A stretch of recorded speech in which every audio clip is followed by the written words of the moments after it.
মানে গরু দুধ বিক্রি করে সংসার চলে? আমাদের সংসার চলে।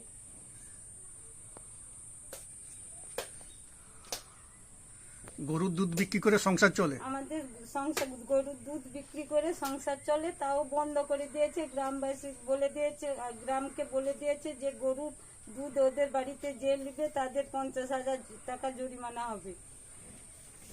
সেই জন্য 3 মাস ধরে দুধ ফেলে দিচ্ছেন? দুধ ফেলে দিতে হচ্ছে, না হলে বাছুরকে খাইয়ে দিতে হচ্ছে। কারা করছে? গ্রামবাসী? গ্রামবাসী বলতে এরা রেজুলেশনে লিখছে শঙ্কর বাবু, কালাচাঁদ হাওড়ে, এইসব গ্রাম কমিটি সব সিদ্ধান্ত করে। এরা সব বিজেপি করে?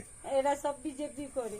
আর আপনি টিএমসি করেন? আমি টিএমসি করি। এই যে ভোটের সময় যে এরা এসেছিলেন, এই থেকে আমাদেরকে বলে দিয়েছে তো ওরা টিএমসি করে, ওদের বাড়িতে কেউ যাবে না। এমনকি বিজেপির লোকও আমাদের বাড়িতে বোঝাতেও আসেনি, কিছু না, এই টিএমসি লোক আসার জন্য।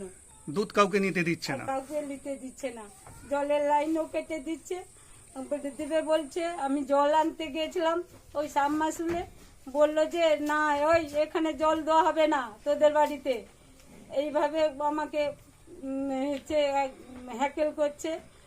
এইরকম ভাবে কারেন্টের লাইনও কেটে দেবে বলেছে? কারেন্টের লাইন, রেশন, এমনকি রেশন একদিন এনেছিলাম, ওই যে দোকানদারের আছে, দোকানদারের সেখানে জমা হয়েছে রেশন কেড়ে নেবে বলে। তারপরে কি হলো কি জানি, আর রেশনটা কাটছে না।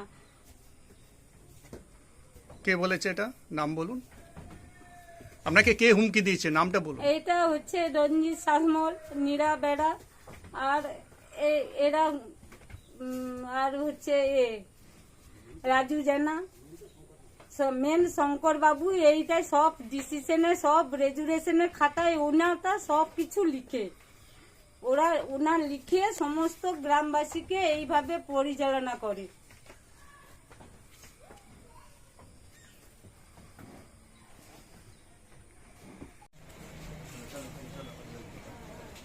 এখানে তুলানি, এখানে তুলানি, থানার ভিতরে তুলানি।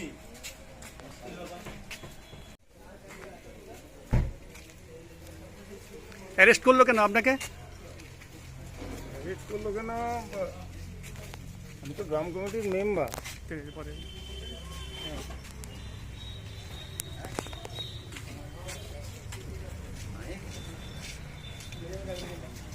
বাজানো দিবে এখানে।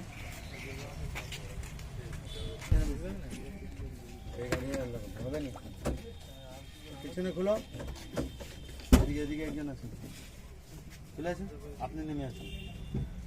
একজন এক সাইডে ধর, এই ও কিছু জানে না। বসা যাবে না কেন? এই দুজনকে এক সাইডে বসে কমা লাগা যাবে না।